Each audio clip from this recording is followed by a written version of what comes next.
Good morning friends, कैसे हैं आप सभी। वेलकम करती हूँ आपका एमडी लो क्लासेस में। आप देख रहे होंगे कि मैम का बर्थडे तो अभी तक चल रहा है।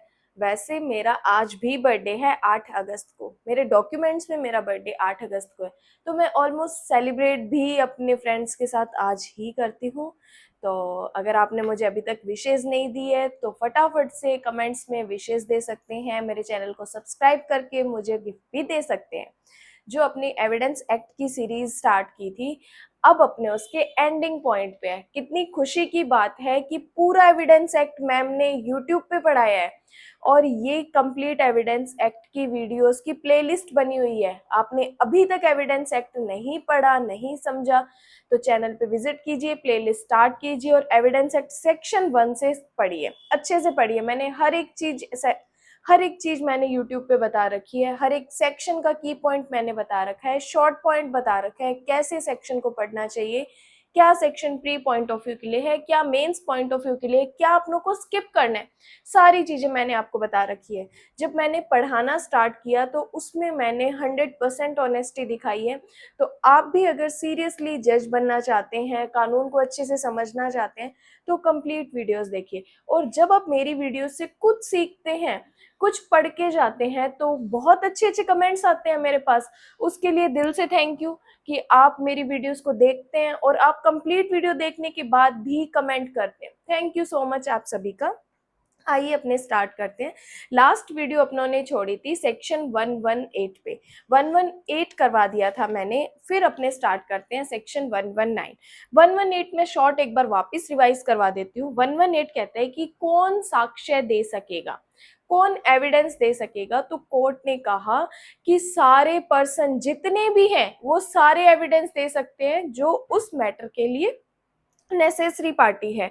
ठीक है, कि सभी व्यक्ति साक्ष्य देने के लिए सक्षम होंगे। कौन कॉम्पिटेंट है? एवरी पर्सन साक्ष्य देने के लिए सक्षम है, जब तक कि न्यायालय का यह विचार न हो कि वह कोमल, वयस, अति वार्धक्य शरीर के या मन के रोग के कारण इसी प्रकार के किसी अन्य कारण से वे उनसे किए गए प्रश्नों को समझने तथा उन प्रश्नों के युक्तियुक्त उत्तर देने से निवारित है। मतलब इन्होंने कहा कि सारे पर्सन, एवरी पर्सन कॉम्पिटेंट है एविडेंस देने के लिए, लेकिन किन किन पर्सन को छोड़ के? जो कोमल है, वयस है, अति वार्धक्य शरीर वाले हैं। मतलब इनका कहने का मतलब है जो छोटे बच्चे होते हैं, वो क्या होते हैं, जिनका दिमाग थोड़ा काम नहीं करता या अति वार्धक्य शरीर वाले होते हैं, वयस होते हैं, वो पर्सन एविडेंस नहीं दे सकते। लेकिन याद रखना, अगर वो उस मैटर की नेचर को समझ रहे हैं और कंप्लीट एज इट इज बता रहे हैं कि क्या क्या बात हुई है, तब उन पर्सन के भी एविडेंस काउंट होंगे, वो भी उस पार्टी के लिए कॉम्पिटेंट माने जाएंगे। तो सेक्शन 118 कौन साक्ष्य दे सकेगा? सभी व्यक्ति साक्ष्य देने के लिए सक्षम है, सिवाय कोमल, वयस, अति वार्धक्य मन या शरीर के व्यक्तियों को छोड़कर। लेकिन अगर वो भी मैटर की नेचर को समझते हैं तो वो भी क्या दे सकते हैं? एविडेंस दे सकते हैं। ठीक है, इसमें एक केस लिखो, भगवान Singh versus state of MP. लिखते हैं, आज लिखना ही पड़ेगा, कोई ऑप्शन नहीं है। लिखते हैं Bhagwan Singh versus state of MP. State of MP, Madhya Pradesh. Bhagwan Singh versus state of MP, AIR 2003 की। AIR 2003 की लिखो, AIR 2003 की। इस मामले में क्या हेड किया? देखो लिखो, इस मामले में हेड किया कि एक बच्चे द्वारा बताया गया कि वधु को जलाया गया था। बच्चे के बयान में कहीं भी कमी साबित नहीं हुई। मतलब एक बच्चा था, उसके सामने ये घटना घटित हुई थी, तो उस बच्चे ने एज इट इज सारी घटना कोर्ट में आके बताई कि मेरे सामने ही उसको प्रताड़ित किया है, मेरे सामने ही उस वधु को जलाया गया। तो उस बच्चे ने जो भी एविडेंस दिए वो एडमिशेबल होंगे। अब उसमें ये कोई बचाव नहीं लेगा कि नहीं ये तो बच्चा है, इसके अभी समझ नहीं आई है, ये भी अति वार्धक्य है। लेकिन नहीं, अगर वो उस मैटर की नेचर समझ रहा है तो वो एविडेंस दे सकता है। सेक्शन 118 इंपॉर्टेंट है, स्टार कर लेना। देन आता है section 9, very very very important है, स्टार कर लो, प्री प्लस मेंस। क्या है? साक्षी का मौखिक रूप से संसूचित करने में असमर्थ होना, मतलब ये कहना चाहते हैं कोई विटनेस है, ठीक है, वो ओरली आके कोर्ट में कुछ नहीं कह सकता, असमर्थ है। याद रखना, अगर डम्ब व्यक्ति कोर्ट में आके कुछ रिटर्न में देता है तो वो ओरल एविडेंस काउंट होंगे। याद रखना कि जब डम्ब व्यक्ति या गूंगा व्यक्ति कोर्ट में आके कुछ लिख कर देता है तो वो ओरल एविडेंस काउंट होगा, वो रिटन में काउंट नहीं होगा, वो ओरल एविडेंस काउंट होगा। जैसे ऐसा कोई साक्षी जो बोलने में असमर्थ है, जिससे वह उसे बोधगम्य बना सकता है, जिससे कि वह लिखकर संकेतों द्वारा, चिन्हों द्वारा अपना एविडेंस दे सकेगा, बट ऐसा लेखन लिखित रूप में होना चाहिए। कैसा होना चाहिए? वो लिखित रूप में होना चाहिए, और याद रखना खुले न्यायालय में ही होना चाहिए, और इस प्रकार दिया गया साक्ष्य मौखिक माना जाएगा। क्या कंडीशन है? कि जो डम्ब व्यक्ति आया उसने कुछ लिख कर दिया, रिटर्न में होगा तभी माना जाएगा, और उसी कोर्ट में, ओपन कोर्ट में ही दिया जाना चाहिए। ऐसा नहीं कि उसने बाहर से लिख के लाके दे दिया, नहीं, उसको कोर्ट में वहीं लिखना होगा, तब उसका वो एविडेंस, ओरल एविडेंस काउंट होगा। बट यदि मौखिक रूप से संसूचित करने में असमर्थ है तो न्यायालय कथन अभिलिखित करने के लिए द्विभाषीय या विशेष प्रबोधक की सहायता लेगा और ऐसे कथन की वीडियो फिल्म भी तैयार करेगा। अगर कोर्ट चाहे तो उस पर्सन की वीडियो फिल्म भी रेडी कर सकता है, या कोर्ट चाहे तो उस दुभाषिया को या इंटरप्रेटर को भी बुला सकता है। सेक्शन 119 बहुत इंपॉर्टेंट है, इंटरव्यू में भी पूछा जाता है कि क्या एक गूंगा व्यक्ति कोर्ट में कुछ लिख कर देता है तो क्या वो रिटन एविडेंस माना जाएगा या ओरल एविडेंस माना जाएगा? तो जिन्होंने सेक्शन 119 नहीं पढ़ा वो बोलते हैं रिटन डॉक्यूमेंट्री एविडेंस, जबकि वो ओरली एविडेंस होता है। सेक्शन 119 ही अपनों को बताता है कि गूंगा व्यक्ति कुछ आकर लिख कर देता है तो वो ओरल एविडेंस काउंट होगा। सेक्शन 119। देन आते हैं सेक्शन 120। 120 ओनली टाइटल याद रखना आपको, सिविल वाद के पक्षकार और उनकी पत्नियां या पति दांडिक विचारण के अधीन उस व्यक्ति का पति या पत्नी। क्या कहता है? सभी सिविल कार्यवाहियों में वाद के पक्षकार और वाद के किसी पक्षकार का पति या पत्नी सक्षम होंगे।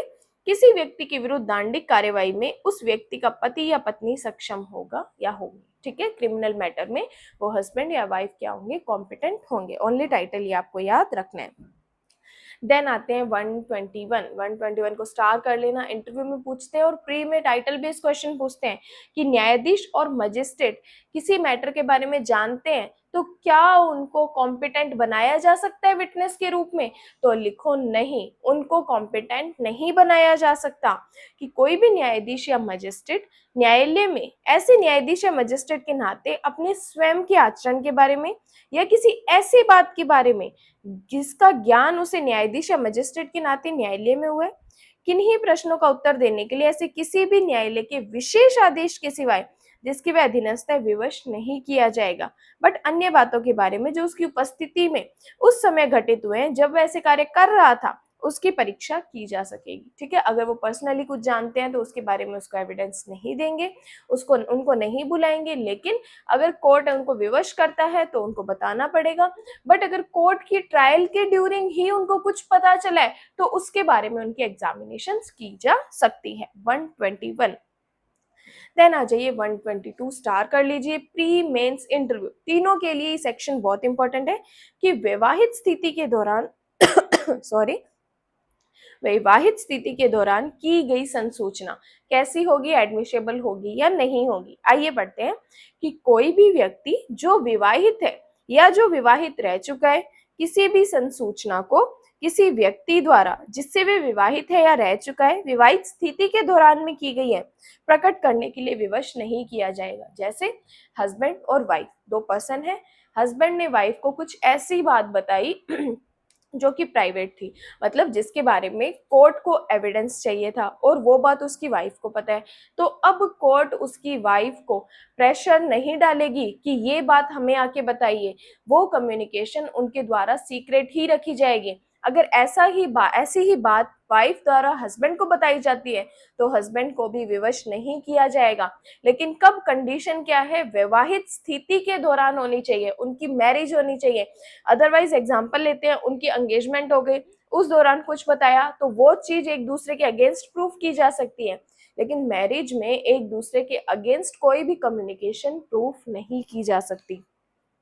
ठीक है, अनुज्ञात नहीं किया जाएगा, विवश नहीं किया जाएगा और न वह किसी सूचना को प्रकट करने के लिए अनुज्ञात किया जाएगा जब तक कि वह व्यक्ति जिसने वह संसूचना दी है या उसका हित प्रतिनिधि सम्मत न हो, सिवाय उन शब्दों में जो विवाहित व्यक्ति के बीच में हो या उन कार्यवाही में जिसमें एक विवाहित दूसरे के विरुद्ध किए गए अपराध के लिए अभियोजित है। तो अगर मैरिज के ड्यूरिंग या विवाहित स्थिति के दौरान कोई भी कम्युनिकेशन हस्बैंड द्वारा वाइफ या वाइफ द्वारा हस्बैंड को की जाती है तो उनमें से उन दोनों को वो चीज प्रूफ करने के लिए, एविडेंस देने के लिए नहीं बुलाया जाएगा।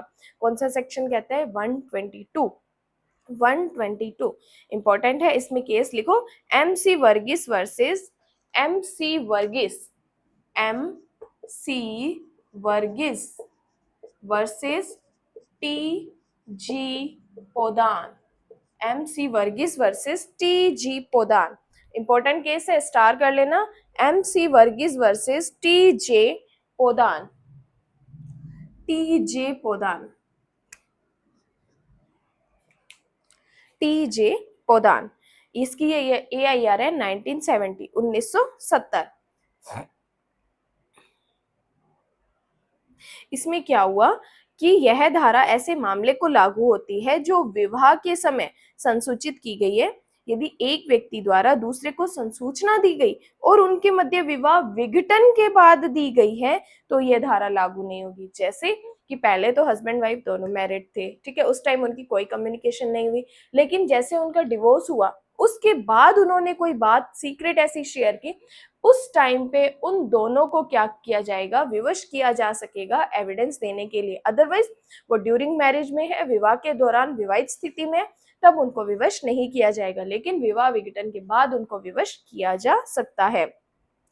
इसी प्रकार यदि विवाह के पहले पति या पत्नी की संसूचना दी गई है तो उसे बताने के लिए विवश किया जा सकता है। इस नियम का निर्वाचन करने में सारवन नहीं है कि पति और पत्नी का संबंध उस समय वर्तमान में होना चाहिए। तो सिंपल सी बात है, वैवाहिक स्थिति के दौरान अगर कोई कम्युनिकेशन की जाती है तो उसको हम प्रूफ करने के लिए विवश नहीं करेंगे, लेकिन मैरिज हो गई, मैरिज के बाद डिवोर्स हो गया और उसके बाद कोई कम्युनिकेशन होती है तो उसको प्रूफ किया जा सकता है। एक और केस लिखिए, राम भरोसे वर्सेस स्टेट ऑफ यूपी। ये भी इंपॉर्टेंट है। राम भरोसे versus state of UP. State of Uttar Pradesh AIR है इसकी 1954। दोनों ही इंपॉर्टेंट केस है इस सेक्शन के, दोनों ही इंपॉर्टेंट है ये केस 1954। 1954 इस धारा में प्रतिपादित किया गया कि याची अथवा पति को विवश नहीं किया जाएगा, पति को विवश नहीं किया जाएगा। ठीक है, तो 121 क्या कहता है? न्यायाधीश और मजिस्ट्रेट को हम विवश नहीं करेंगे। 122 विवाहित स्थिति के दौरान की गई संसूचना प्रूफ नहीं की जाएगी। 123 ओनली टाइटल याद रखना है कि राज्य के कार्यकलापों के बारे में एविडेंस। राज्य के कार्यकलापों के बारे में एविडेंस लिखो। यह धारा, इस सेक्शन के साथ एक लाइन लिखो, यह धारा लोक कल्याण व उच्चतम विधि पर आधारित है। यह धारा लोक कल्याण व उच्चतम विधि पर आधारित है। ठीक है, इसमें एक वो लिखो, मैगजीम्स लिखो, सोलस। इसमें एक मैगजीम लिखो, सोलस। इंपॉर्टेंट है ये मैगजीम, प्री में पूछी जाती है कि ये मैगजीम कौन से सेक्शन से है। पॉप्यूल्स, सोलस पॉप्यूल्स एस्ट सुप्रीम लेक्स।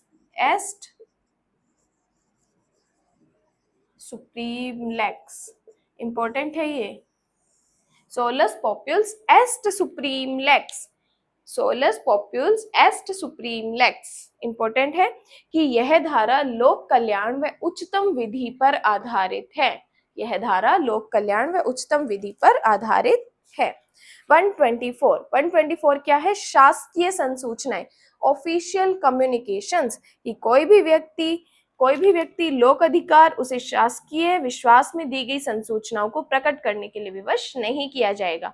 कि कोई भी पब्लिक ऑफिसर है, उसको शासकीय विश्वास में कोई कम्युनिकेशंस दी गई है तो उसको विवश नहीं किया जाएगा जब तक ये समझता है कि वह उस प्रकटन से लोकहित की हानि होगी। अगर लोकहित की हानि हो सकती है तब उसको बताना पड़ेगा। अदरवाइज अगर पब्लिक पर कोई इफेक्ट नहीं डालता, पब्लिक इंटरेस्ट पर, तो उनको बताने के लिए विवश नहीं किया जाएगा। ऑफिशियल कम्युनिकेशंस टाइटल बेस ही प्री में बहुत बार क्वेश्चन पूछा जाता है कि ऑफिशियल कम्युनिकेशंस कौन से सेक्शन में है, तो सेक्शन 124। 125 अपराधों को करने के बारे में जानकारी। सिंपल सा है कि जब पुलिस के पास इंफॉर्मेशन जाती है, मजिस्ट्रेट के पास इंफॉर्मेशन जाती है किसी ऑफेंस की, तो उन दोनों पर्सन को ये विवश नहीं किया जाएगा कि आपको इंफॉर्मेशन कहाँ से मिली, हमें बताएं। तो अगर वो इंफॉर्मेशन चाहे उन्हें कहीं से भी मिली हो, उनको ये बताने के लिए बिल्कुल भी विवश नहीं किया जाएगा।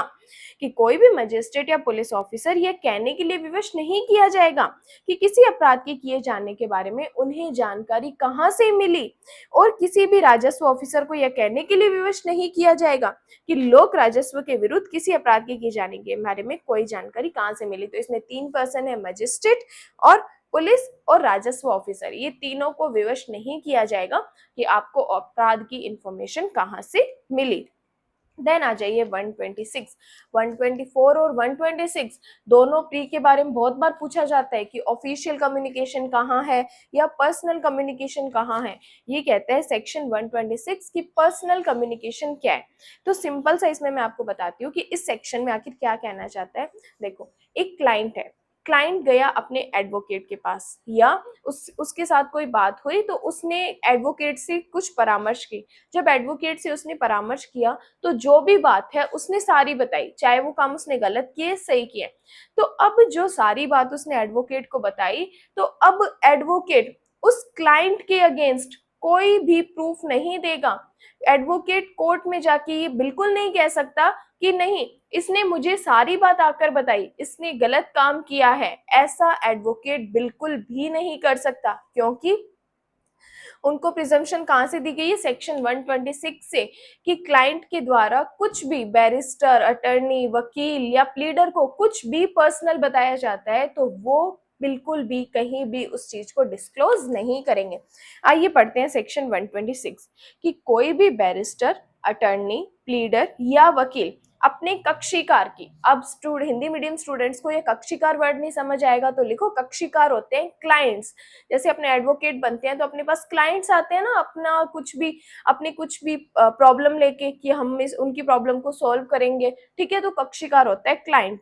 क्लाइंट की अभिव्यक्त सम्मति के सिवाय ऐसी संसूचना प्रकट करने के लिए जो उसे बैरिस्टर, अटर्नी, प्लीडर या वकील की हैसियत के नियोजन के अनुक्रम में कक्षीकार द्वारा उसे दी गई है, जब तक क्लाइंट खुद नहीं चाहता कि हाँ आप बता सकते हैं, अदरवाइज वो प्लीडर, वो वकील, वो अटर्नी कहीं भी वो चीज को डिस्क्लोज नहीं करेगा, ठीक है, जिसमें वह वृत्तिक नियोजन के अनुक्रम में परिचित हो गया है।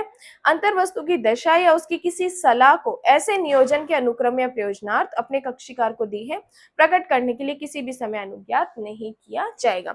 तो कोई भी आप एडवोकेट्स को कोई भी बात बताई जाती है, कंप्लीट प्रॉब्लम बताई जाती है, कंप्लीट केस समझाया जाता है, तो उनको वो डिस्क्लोज नहीं कर सकते सेक्शन 126 के अकॉर्डिंग।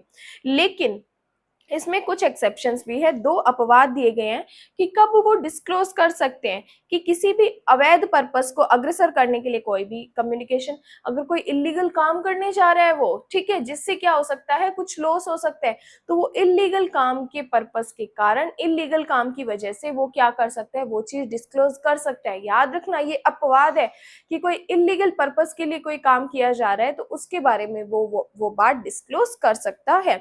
सेकंड कहता है कि कोई भी ऐसा तथ्य जो किसी बैरिस्टर, प्लीडर, अटर्नी या वकील ने अपनी हैसियत के नियोजन के अनुक्रम में संप्रेक्षित किया और जिससे दर्शित हो गया कि उसके नियोजन के प्रारंभ के पश्चात कोई अपराध या कपट होगा, कि वो सारी बात बता के चला गया, एडवोकेट को लगा कि यार ये काम स्टार्ट करेगा, इससे तो फ्रॉड हो जाएगा, कपट हो जाएगा, तो उस बात को भी वो डिस्क्लोज कर सकता है। याद रखना 2 ही कंडीशन है, पहली कंडीशन की इलीगल पर्पस के लिए की है तब कर सकते हो, और सेकेंड की लगता है काम स्टार्ट करने के बाद कुछ कपट हो सकता है, फ्रॉड हो सकता है, छल हो सकता है, तो उस कंडीशन में भी वो डिस्क्लोज कर सकते हैं। सेक्शन 126 इंपॉर्टेंट है, ठीक है। तो इसमें एक एग्जांपल है वो समझते हैं। कक्षीकार मतलब क्लाइंट ए अटर्नी बी से कहता है कि मैंने कूट रचना की है और मैं चाहता हूं कि आप मेरी प्रतिरक्षा करें। ठीक है, एडवोकेट क्लाइंट मेरे पास आया, उसने मुझे बताया कि मैंने एक कूट रचना की है, आपको मेरा डिफेंस करना है। ठीक है, तो यह संसूचना प्रकटन से संरक्षित है, क्योंकि अब मुझे जो बात पता चली है मैं उस बात को सभी को नहीं बता सकती। ठीक है, क्योंकि ऐसे व्यक्ति की प्रतिरक्षा आपराधिक प्रयोजन नहीं है जिसका दोषी होना ज्ञात है। मतलब उस काम का आपराधिक प्रयोजन होना नहीं है तो आप उसका डिफेंस कर सकते हैं, क्योंकि सिंपल सी बात है, जब कोई अपराध होता है तो अपराध के दो पहलू होते हैं, एक पर्सन जो अपराध करता है एक्यूज्ड, और एक पर्सन जिसके साथ अपराध हुआ है विक्टिम। तो अब दोनों के ही क्लाइंट आते हैं, दोनों के क्लाइंट का यही काम होता है कि एक्यूज्ड को बचाया जाए या विक्टिम को बचाया जाए, जबकि दोनों को पता है कि गलत किसने किया है, गलत किसके साथ हुआ है। लेकिन है ये बात ही है कि पक्ष और विपक्ष दोनों के साइड वकील है और दोनों को अपने अपने क्लाइंट को बचाना होता है, उन दोनों का डिफेंस करना होता है। तो इसमें कुछ गलत नहीं है, लेकिन जब कोई काम इलीगल पर्पस के लिए या फ्रॉड के लिए किया जाता है, कि पता चलता है कि काम स्टार्ट करने के बाद फ्रॉड हो सकता है, उस कंडीशन में वो चीजें डिस्क्लोज की जा सकती है।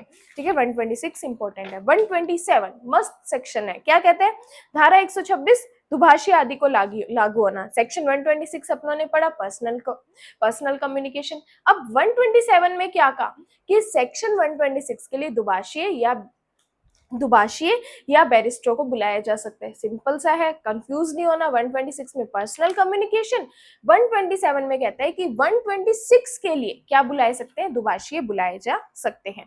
देन आता है 128 कि साक्ष्य देने के लिए स्वयं में उद्यत होने से विशेषाधिकार अद्वितीय नहीं हो जाना। चाहे आपकी क्लाइंट आपको सारी बात बता देता है कोर्ट में, तब भी वकील को चुप रहना होगा कि आपके क्लाइंट ने चाहे आपको सारी बात बता रखी है A to Z तक, ठीक है, तो फिर भी आप उसकी बात को डिस्क्लोज नहीं कर सकते। सेक्शन 128। टाइटल याद रखना है। 129 विधि सलाहकारों में गोपनीय संसूचनाएं। अगर आपने विधि सलाहकारों को कोई गोपनीय संसूचनाएं दी है तो वो भी क्या कर सकते हैं, डिस्क्लोज नहीं कर सकते। कि जैसे क्या होता है, एक क्लाइंट आता है, ठीक है, जैसे यहाँ पे तो राजस्थान में तो ये होता है कि एक क्लाइंट सारे एडवोकेट के पास घूम के आता है और अपनी सारी बात हर एक एक एडवोकेट को बता के आता है, फिर सबसे कम फीस जो लेता है ना, वो क्लाइंट उसी के पास जाता है। ये ट्रुथ है राजस्थान का, यही होता है कि क्लाइंट सबके पास घूम के आता है, जिसके पास सबसे कम पैसे लगते हैं वो उसके पास जाता है। तो उस क्लाइंट ने जब उन 10 वकीलों से परामर्श किया तो 10 वकीलों को उसने सारी बात बता के आया। अब ऐसा थोड़ी है कि 10 में से उसने एक ही सिलेक्ट करना है, उस एडवोकेट को सिलेक्ट किया तो बाकी 9 जो एडवोकेट्स है वो उस क्लाइंट के अगेंस्ट बोलेंगे, नहीं, उस क्लाइंट ने जो भी उन एडवोकेट्स को बताया है वो क्या रखी जाएगी, संरक्षित रखी जाएगी बात। वो एडवोकेट्स आके उस चीज को डिस्क्लोज नहीं कर सकते। सेक्शन 129। 130 ओनली टाइटल पढ़ना है कि जो साक्षी पक्षकार नहीं है उसके हक विलेखों का पेश किया जाना। ओनली आपको टाइटल याद रखना है। 131 भी ओनली टाइटल याद रखना है कि उन अपराधों, उन दस्तावेजों या इलेक्ट्रॉनिक अभिलेखों का पेश किया जाना जिन्हें कोई दूसरा व्यक्ति जिसका उस पर कब्जा है पेश करने से इनकार कर सकता था। ओनली टाइटल याद रखना है। जुडिशरी में मेंस में नहीं पूछा जाता, टाइटल भी लेस देन इंपॉर्टेंट ही है। 132 को स्टार कर लो कि इस धारा पर की उत्तर उसे अपराध में फंसाएगा, साक्षी उत्तर देने से क्षम्य न होगा। मतलब कोई विटनेस है, उसको पता है कि ये बात ऐसे ऐसे हुई है, तो वो आके वो बात बता सकता है। वो बात बताने से उसको किसी भी अपराध में फंसाया नहीं जाएगा। पढ़ते हैं एक बार कि कोई साक्षी किसी वाद या किसी सिविल या दांडिक कार्यवाही में विवादक विषय से सुसंगत किसी विषय के बारे में किए गए किसी प्रश्न का उत्तर देने से इस आधार पर क्षम्य नहीं होगी कि ऐसे प्रश्न का उत्तर ऐसे साक्षी को अपराध में फंसाएगा या उसकी प्रवृत्ति प्रत्यक्ष या परोक्षतः अपराध में फंसाने की होगी, अथवा ऐसे साक्षी को किसी किस्म की शास्ति या संपरण के लिए उच्छन करेगा या उसकी प्रवृत्ति प्रत्यक्ष या परोक्षतः उच्छन करने की होगी। तो सिंपल सा है कि विटनेस को किसी भी अपराध में नहीं फंसाया जाएगा। 132। ठीक है, देन आते हैं 133। 133 क्या कहता है, सह अपराधी। सह अपराधी मतलब जो साथ साथ अपराध करता है। याद रखना, सह अपराधी जो साथ साथ अपराध करता है। कि सह अपराधी अभियुक्त के विरुद्ध क्या होगा, सक्षम साक्षी होगा, क्योंकि जो सह अपराधी बनता है ना वो एक्यूज्ड के विरुद्ध कॉम्पिटेंट विटनेस होता है। और कोई भी दोष सिद्धि कोई भी दोष सिद्धि केवल इसलिए अवैध नहीं है कि वह किसी सह अपराधी के असंपुष्ट परिसाक्ष्य के आधार पर की गई है। इस लाइन को आपको एज इट इज याद रखना है और याद रखना है कि सह अपराधी जो साथ साथ अपराध करते हैं। ठीक है, सेक्शन 133 रूल ऑफ लॉ है, लिखो सेक्शन 133 रूल ऑफ लॉ है, 133 रूल ऑफ लॉ है। ठीक है, और भी अपने सह अपराधी पढ़ते हैं, तो देखा अपने सह अपराधी और कहाँ पढ़ते हैं, सेक्शन सीआरपीसी 306 में भी पढ़ते हैं। इसके साथ कोरिलेट करके लिखो सेक्शन 306 सीआरपीसी 307 308, ये सब इसमें क्या पढ़ते हैं, अपने सह अपराधी के बारे में पढ़ते हैं। देन अपना आता है सेक्शन 134, साक्षियों की संख्या कितनी होगी। बहुत बार पूछा जाता है कि साक्षियों को तोला जाता है या गिना जाता है, तो याद रखना साक्षियों को तोला जाता है, गिना नहीं जाता। एक केस में 100 भी विटनेस आ सकते हैं, 100 भी साक्षी आ सकते हैं। इसका मतलब ये नहीं है कि साक्षी 100 या 500 होंगे, नहीं, उनकी कोई लिमिट नहीं है। लेकिन याद रखना एक विटनेस साक्षी भी किसी पर्सन की दोष सिद्धि के लिए कॉम्पिटेंट है। कि कौन सा विटनेस होना चाहिए, वो डायरेक्ट विटनेस होना चाहिए, प्रत्यक्षदर्शी साक्ष्य होना चाहिए। जैसे मैंने मेरे सामने एक हत्या होते हुए देखा, तो अब मेरे सामने ही वो घटना घटित हुई है, तो मैं क्या होंगी, कॉम्पिटेंट विटनेस होंगी उस पर्सन को कन्विक्ट करने के लिए। तो साक्ष्यों की संख्या क्या होगी कि किसी मामले में किसी तथ्य को साबित करने के लिए साक्ष्यों की कोई विशिष्ट संख्या अपेक्षित नहीं है कि हम उनको गिनेंगे नहीं, हम उनको तोलेंगे। क्योंकि साक्ष्यों को अगर गिनने बैठेंगे, अगर मान लो कि ये लिमिट लगा देते हैं कि 50 विटनेस ही आएंगे, जबकि विटनेस तो बाद में पता चला कि वो इंपॉर्टेंट विटनेस है, 50 की तो वैल्यू ही नहीं थी, तो मतलब उस केस में तो जस्टिस ही नहीं होगा, क्योंकि जो इंपॉर्टेंट विटनेस था, नेसेसरी पार्टी थी, वो तो आई ही नहीं। इसीलिए साक्षी को गिना नहीं जाता, साक्षी को तोला जाता है। ठीक है, लिखो इस सिद्धांत पर यह आधारित है कि साक्षी को तोला जाता है, गिना नहीं जाता। केस लिखो इसमें S G Mohite versus state of Maharashtra 1973 का केस है। इस मामले में सुप्रीम कोर्ट ने अभी निर्धारण किया कि जहां पर 12 वर्ष की लड़की की हत्या के मामले में मात्र एक प्रत्यक्षदर्शी गवाह है, वहां उसके साक्ष्य की अत्यंत सावधानी के साथ छानबीन होनी चाहिए। ठीक है, एक केस और लिखो, Bahula Bhushan versus state of Tamil Nadu 1989 का केस है कि अकेले साक्षी के आधार पर भी दोष सिद्धि वैध है, जो कॉम्पिटेंट होना चाहिए, प्रत्यक्षदर्शी होना चाहिए। ये हुआ अपना सेक्शन 134 तक।